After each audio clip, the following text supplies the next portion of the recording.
Pour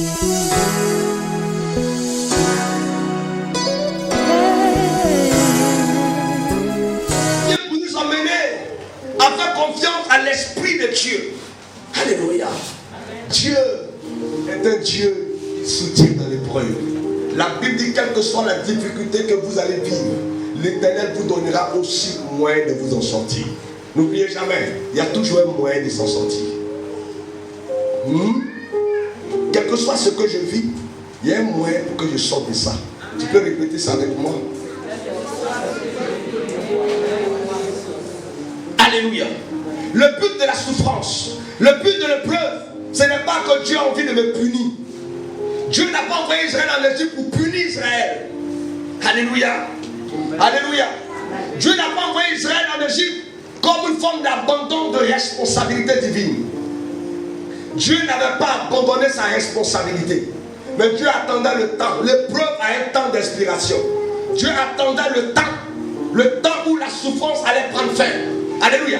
Quand le temps est arrivé, il a dit, j'ai vu la souffrance, j'ai entendu. Dieu avait vu depuis les 400 ans. Dieu avait vu l'épreuve qu'Israël subissait. Dieu avait vu les difficultés d'Israël. Mais Dieu attendait la naissance de Moïse. Laisse Moïse naître. Laisse Moïse venir au monde. Laisse Moïse commencer l'œuvre à laquelle l'Éternel l'a appelé. Alléluia. J'ai vu des parents s'opposer à l'appel de leurs enfants. Quand Dieu appelle son enfant, non, je veux qu'il travaille à la fonction publique. Mais tout le monde n'est pas appelé à la même mission sur la terre. Non, je ne veux pas que mon fils serve Dieu. Parce que là, on m'a dit qu'il doit être un général. On m'a dit qu'il doit être un ministre. Écoute-moi bien. Même le prédicateur est un ministre de Dieu. L'apôtre a dit, je bénis Dieu qui m'a fait ministre de l'évangile. Alléluia. Un jour, j'ai passé un petit qui a dit, il est habillé comme un ministre. J'ai dit, c'est ministre du Seigneur. Il a commencé à acclamer le Seigneur aussi. Nous sommes les ministres de Dieu. Et Dieu nous aime. Dis Amen. Dis Amen. Dis Amen. Écoutez-moi très bien. La Bible dit que l'ouvrier mérite son salaire. Un ouvrier, c'est qui? C'est celui qui se donne des difficultés à réussir un ouvrage. Un ouvrier, c'est celui qui bosse pour s'en sortir dans quelque chose. Nous sommes tous des ouvriers de Christ. Nous avons droit à un salaire spirituel. Vrai ou faux? Vrai ou faux? Non seulement spirituel, mais aussi physique. Parce qu'on ne va pas marcher en langue. Il faut de l'argent pour des responsabilités.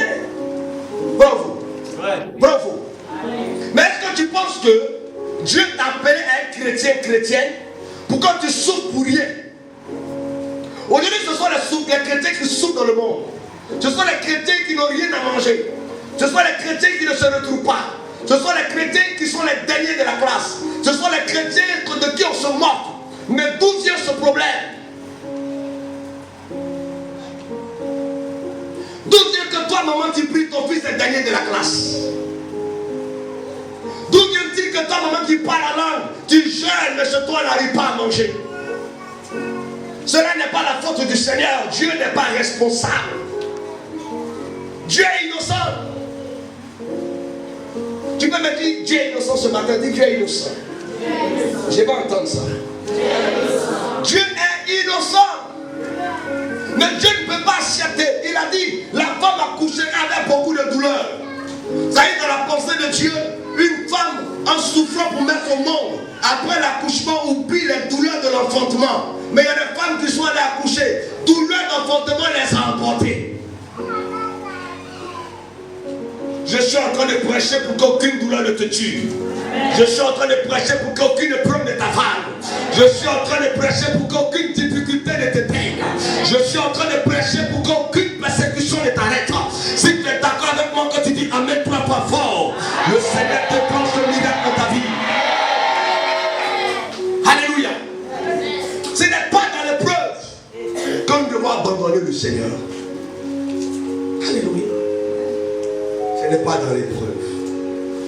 Ce n'est pas dans la difficulté. Ma fille, lis avec moi le Luc chapitre 10, verset 7. Luc 17. L'ouvrier mérite son salaire. Hein? Je suis venu te dire ce matin que Dieu n'est pas d'accord que tu souffres pour rien. Hein? Après où on souffre, et puis on sort 0-0 là. Dieu n'est pas dedans. Hein? Oui, ma fille. Luc le chapitre 10, le verset 7. Demeurez dans cette maison-là, oui, mangeant oui, et buvant oui, ce qu'on vous donnera, car l'ouvrier mérite son salaire. L'ouvrier mérite son salaire. De vous à moi, Israël a mérité un salaire, oui ou non? Hein? Israël a mérité un salaire, oui ou non? Israël a mérité un salaire, ils ont construit des pyramides. Ils ont fait des choses terribles en Égypte. Ils méritaient un salaire, on ne les a pas payés. Et Dieu leur dit de partir, même quand ils partent, Pharaon veut encore les rythmes pour continuer le travail. On leur donne un salaire. Alléluia. On ne leur a pas payé. Mais je vais vous expliquer comment Dieu leur a donné de prendre le salaire. Alléluia. Tu dois prendre le salaire dans cette affaire. Tu dois prendre le salaire. Même celui qui t'a fait du mal, il doit avoir son salaire. Même celui qui a gardé ton nom, il doit avoir un salaire. La Bible dit le salaire du méchant est pour la perte de son âme. Donc normalement, même celui qui te fait du mal doit avoir son salaire. Celui qui te prouve doit avoir son salaire. Dieu récompense toujours. Ma question est celle-ci. Qui a envoyé Israël en Égypte? C'est Dieu ou c'est l'homme? C'est Dieu. Vous ne répondez pas. Dieu. Qui a envoyé Israël en Égypte? C'est Dieu. Aucun homme ne peut envoyer Israël en Égypte si Dieu n'avait pas parlé. C'est Dieu qui a envoyé Israël en Égypte. Donc quand Dieu les envoie en Égypte, Dieu qui récompense toujours. Dans les normes, Dieu aussi doit les récompenser. Dieu doit leur donner quelque chose pour leur souffrance. Écoutez, je vous dis une chose. Dieu ne peut pas vous voir souffrir pour rien. Regardez Job. Lorsque Job traverse ses épreuves, il traverse ses difficultés, sa famille dit maudit Dieu et meurt. Job ne maudit pas Dieu.